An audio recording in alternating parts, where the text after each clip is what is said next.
Vamos con mi mapa de síntesis del renio. Aquí lo tenemos para el que quiera fotocopiarlo. Bien, a mí el renio me resulta un metal bastante desconcertante y especialmente la química del renio porque es que no puedo compararla fácilmente, bueno, ni fácilmente ni difícilmente con la del manganeso, que es el que encabeza el grupo 7. Bueno, pues cuando intento justificar también los colores de los compuestos y el por qué se forman unos u otros, tampoco lo entiendo bien. Pero bueno, yo creo que no es el único al que le pasa. En principio lo que sí que diré que el renio no deja de ser rarito en el sentido de que se conoce hace menos de 100 años. Bueno, enseguida, creo que fue en el año 25, 1925, cuando se descubre el renio. Hay poquísimo en la corteza terrestre, es de lo menos abundante que hay. Va asociado sobre todo al molibdeno wolframio y la verdad, el que mejor lo conoce o tiene que conocerlo porque es el mayor productor del mundo, es Chile, desde luego. Decía pues que para mí desconcertante, pero muy interesante. Bueno, los principales compuestos que se utilizan para desarrollar la química del renio en cuanto a la preparación de compuestos son el metal, el ácido perrénico o el perrenato de potasio, estrechamente relacionados, este oxitricluro de renio bis, trifenilfosfina, que ha permitido preparar bastantes compuestos de interés, y desde luego, para la química de organometálica, pues el decacarbonilo de renio, y aquí sí que diría que es lo más parecido a la química del manganeso. Pero bueno, vamos a empezar por el principio con el renio.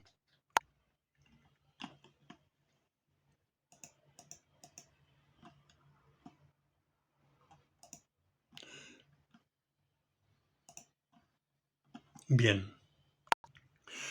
La forma más adecuada de llegar al metal, al renio, bueno, tal como se describe en Inorganic Synthesis y en Brouwer, es la que aparece aquí, que es utilizar el perrenato amónico, descomponerlo térmicamente a 1000 grados, bueno, más que descomponerlo térmicamente sería reducirlo con nitrógeno, ¿eh? Es una reducción con nitrógeno a 1000 grados y así tendremos el metal.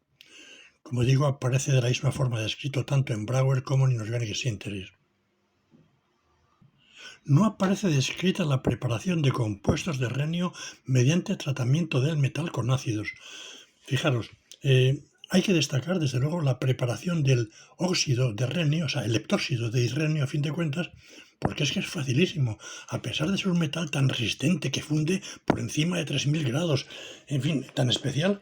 Bueno, pues resulta que a 400 grados reacciona con el oxígeno sin problemas para dar el leptóxido de renio, y esto aparece descrito también tanto en Brouwer como en Inorganic Synthesis de la misma sencilla forma. Bien, este leptóxido es adecuado para preparar otros compuestos como este, el trióxido de renio.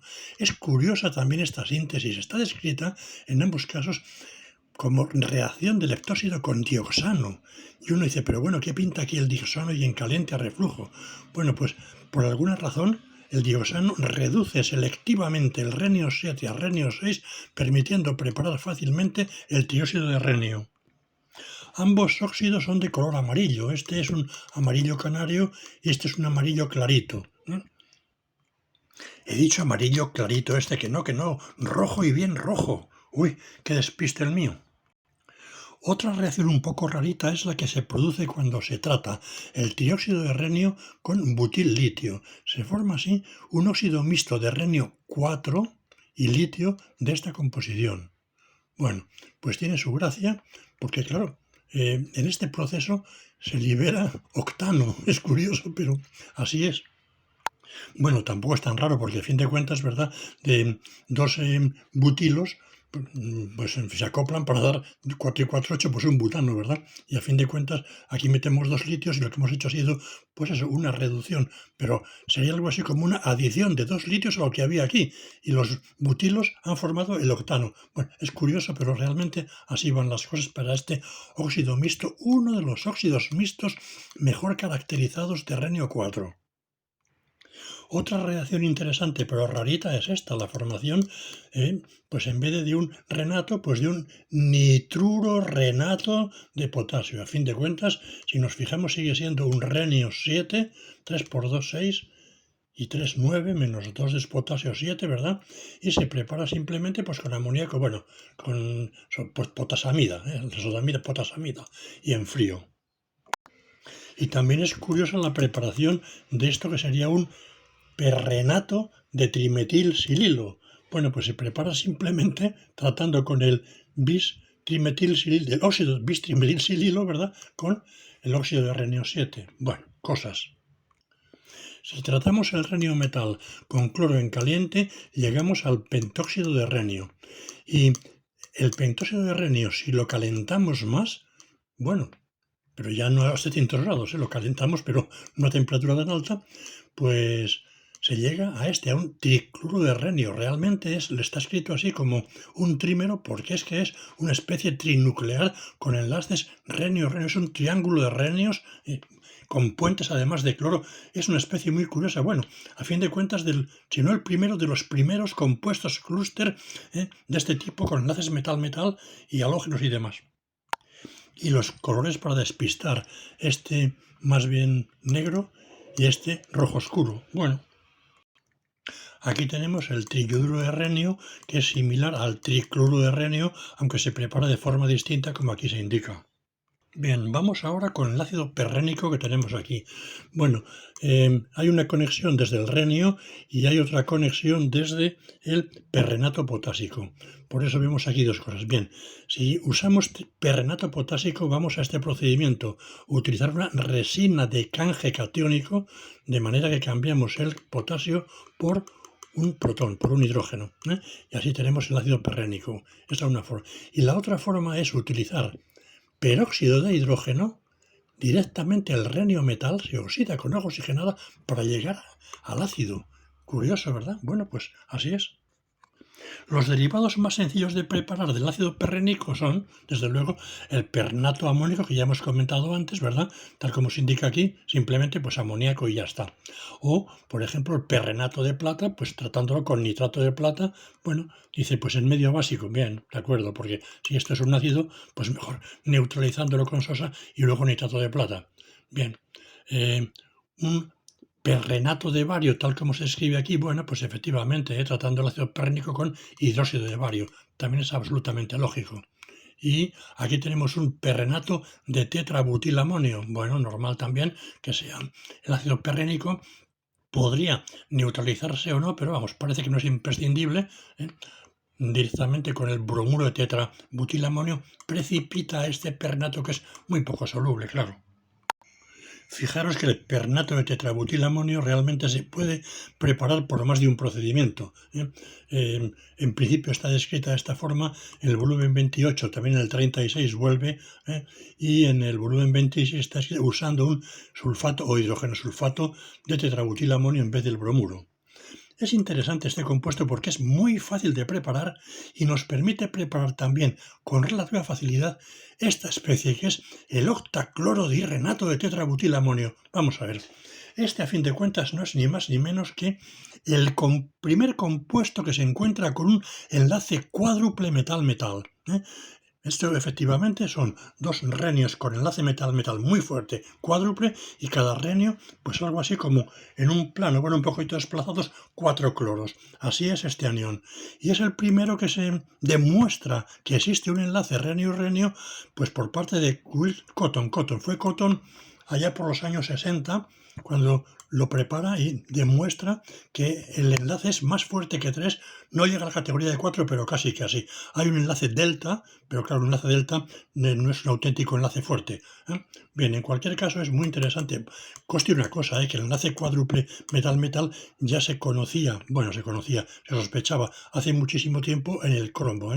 Hace casi 2 siglos que se preparó un acetato de cromo 2 y se sospechaba que había un enlace múltiple también cromo-cromo, pero hasta esa época no se demuestra. También está descrita la preparación de este compuesto a partir del tricloro de renio. Bien, este a su vez permite cambiar cloros por acetatos y aquí aparece este compuesto con 4 grupos acetato haciendo de puente entre 2 renios cada uno de los acetatos. Otro compuesto interesante, ¿verdad? A mí también me parece muy interesante el sulfuro de renio 7. ¿Por qué? Pues porque a fin de cuentas uno piensa que el renio 7 tiene que ser un oxidante enérgico, el sulfuro es un reductor fuerte y sin embargo no hay ninguna dificultad para preparar este octasulfuro. Así que cuando uno compara el carácter oxidante del renio 7 con el del manganeso 7 es que no se parecen en nada. Aquí tenemos un compuesto de renio 5 cuya síntesis no es fácil de predecir porque arrancamos este ácido perrénico renio 7, bueno, lo tratamos con clorhídrico y con trifenilfosfina se produce una reducción de renio 7 a renio 5 y tenemos el oxitricloruro de renio bis trifenilfosfina. Bueno, bien, pero que no es del todo fácil de predecir, ¿verdad? Y aquí al lado tenemos el óxido etóxido dicloro bistrifenilfosfina. Cuidado, aquí hay un error, ¿eh? Esta flecha no tiene que arrancar de aquí, tiene que arrancar de aquí, ¿eh? Del oxitricloruro. Así que esto, si alguno lo toma, que lo cambie, ¿eh? La flecha arranca de aquí porque justamente cuando esto se trata con alcohol, tampoco uno puede predecir por qué se va a cambiar solo un cloro por un etóxido y no se cambian más. Bueno, pero así resultan las cosas. Reacción también rarilla, la transformación de este oxitricloruro bistrifenilfosfina en ¿verdad? Nitruro de cloruro bistrifenilfosfina. A fin de cuentas, si os fijáis, es algo así como el oxígeno y el cloro 2 y 1, 3 se cambian por un nitrógeno 3 en valencias. O sea que es un cambio de ese tipo. Pero fijaros, la reacción se hace ¿con qué? Con un hidrocloruro de fenilhidracina. Madre mía, qué rebuscado, ¿verdad? Bueno, pues ahí es como parece que funciona y es como está descrito. Bien, los perrenatos de sodio y de potasio pues se preparan como es lógico simplemente basificando el ácido perrénico. Aquí con potasio, ¿verdad? Para el de potasio y... ¿Dónde está el de sodio? Que no le veo, se me ha escapado. Sí, aquí, y el de sodio, pues de la misma manera, ¿verdad? No aparece referencia aquí porque efectivamente es tan evidente y tan elemental que no hace falta decir más nada. Bueno, pues este perrenato de sodio pues se ha utilizado para la preparación del tetratiorrenato de tetraetilamonio. Bueno, o sea que es tan fácil, tan fácil, tan fácil la transformación en un derivado de azufre y renio 7 como un tetratiorrenato, igual que veíamos aquí. Bueno, pues así de fácil, ¿eh? Con un sulfuro amónico, bueno, se añade azufre, más bien sería un polisulfuro a fin de cuentas, y una sal de tetraetilamonio como el bromuro. Bueno, bien. Más interesante me parece a mí todavía, mucho más interesante y digno de comentario, es justamente esto. La preparación de este compuesto, que es el N-hidruro renato de sodio. O sea, un hidruro complejo de renio 7. Y dice uno, madre mía, pero ¿cómo es posible colocar tantos hidrógenos alrededor del renio? O sea que, vamos, que no oxida el renio 7 a ion hidruro, sino que mantiene aquí 9 iones hidruro para formar esto. Es algo como difícil, ¿verdad? Uno piensa, bueno, pues ahí está, pero no es el único compuesto de renio con 7 hidrógenos, como veremos enseguida. Bueno, este se prepara, como decimos, tan relativamente fácil como está descrito aquí. Pues bueno, la verdad, el rendimiento no es muy alto, ¿eh? Vamos, o sea, creo que anda por el 20% o el 20 y tantos, pero bueno, en cualquier caso, bien aislado y demás. Decía que no es este el único ejemplo de renio en estado de oxidación 7 que soporta pues muchos hidrógenos. Aquí tenemos el heptahidruro de renio bis trifenilfosfina, que también se prepara bastante fácilmente a partir de este oxitricloruro. Bueno, este desconcierta todavía más, porque vamos a ver, aquí tenemos un renio en estado de oxidación 5 y aquí tenemos un renio en estado de oxidación 7, por mucho que nos parezca raro, ¿verdad?, con 7 hidruros. Bueno, pues entonces, ¿qué pasa? Que se ha oxidado el renio 5 a renio 7, ¿encima con quién? Con un alanato de litio, con ese tetrahidroaluminato de litio, que es un reductor enérgico.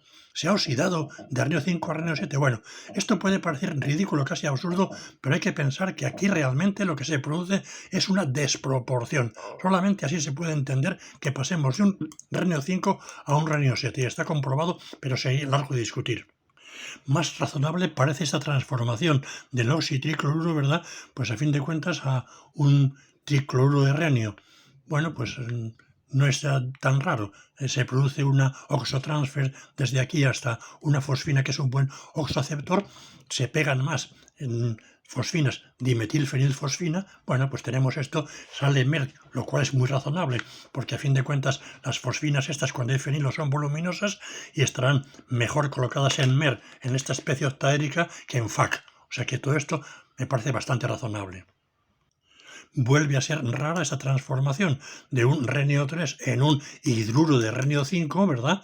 Pues con un borhidruro de sodio que también conocemos que es un buen reductor. Así que hay que pensar, como hemos comentado antes, en reacciones de desproporción y estabilización por una parte, pero claro, con rendimiento moderado de este renio 5. Finalmente, aquí tenemos dos complejos de renio 4, el hexayodorenato de potasio y el hexafluororenato de potasio. Bueno, si os fijáis, vale la pena ver la síntesis, la verdad. Están bien descritas y van bien, pero a mí, en cierto modo, me molestan, porque fijaros, se trata el pernato potásico ¿con qué? Con ácido yodhídrico y yoduro de potasio se calienta 15 minutos. Aquí la cosa está bien clara. Paso de renio 7 a renio 4 con un reductor, como es un yodhídrico y el yodhídrico, ¿verdad? Que aparte de ácido es un buen reductor, igual que un yoduro, o mejor. Bueno, eso significa la formación de una cantidad de yodo impresionante que molesta muchísimo, que hay que quitar, y hay que quitarla efectivamente. Y aquí ocurre lo mismo. Aquí hay dos procedimientos. El uno, en el que se utiliza como reductor el yoduro de potasio, y el ácido clorhídrico, que es análogo a este, efectivamente. Pero también pasa lo mismo. Cantidad de yodo que se genera en el sistema. O sea que tampoco me gusta. Me gusta mucho más este procedimiento descrito aquí para el cloruro. Claro que es muchos años más tarde, que es utilizar como reductor el ácido hipofosforoso. Bien, pues esto es todo y nos falta por comentar únicamente, ¿verdad?, los carbonilos de renio. Bien, decía que muy pocas analogías entre manganeso y renio, pero hasta que llegamos aquí. Cuando llegamos al carbonilo de renio, aquí termino rapidísimamente de comentarlo, porque podéis comparar esto con el manganeso. Y había un manganeso 2CO10, pues un renio 2CO10, lo mismo. La preparación, lo mismo, un autoclave, digamos, presión, temperatura, mucho de presión de monóxido de carbono y demás. La transformación en un metil pentacarbonil renio, pues igual que en el manganeso. La preparación de estos cloro, bromo o yodo derivados, rompiendo el enlace metal-metal, igual que en el manganeso. La preparación de ácido, lo mismo. Este cloro, bueno, pues este cloro sería parecido a este, pero bueno, si no le calienta, bueno, pues ¿qué es lo que pasa? Pues que acaba marchándose cloro. Sin embargo, aquí se pone cloro para que no se marche, diríamos, demasiado. Bueno, no, perdón, porque es que viene de aquí para que... Sí, hay que colocar cloro porque tiene que haberlo aquí a la fuerza. Bueno, ¿qué más? Hay que comentar aquí esto normal. Ah, como curiosidad. Como curiosidad, aquí tenemos un tetrafluoroborato de pentacarbonil renio, en el cual el tetrafluoroborato lo he colocado así porque el flúor está unido al renio formando un enlace dativo, cosa normal para que se cumpla la regla de 18 electrones. Así que no es un complejito de esto solo, sino hay pegado. Bueno, pues este tetrafluoroborato sale tan fácilmente de la esfera de coordinación de cualquier metal que basta simplemente un etileno. El etileno es suficiente para que se coordine en su lugar el etileno, se forme esta especie catiónica, pentacarbonil etilenrenio 1, tetrafluoroborato. Y lo demás análogo al manganeso, la preparación de carbonil nitrosilos, pues de modo parecido. En todos estos casos se utiliza NO, posteriormente se empezó a utilizar diazal, pero bueno, en esta época se anda con el NO. Y ya vale de torrada, venga. Gracias por vuestra atención y hasta la próxima.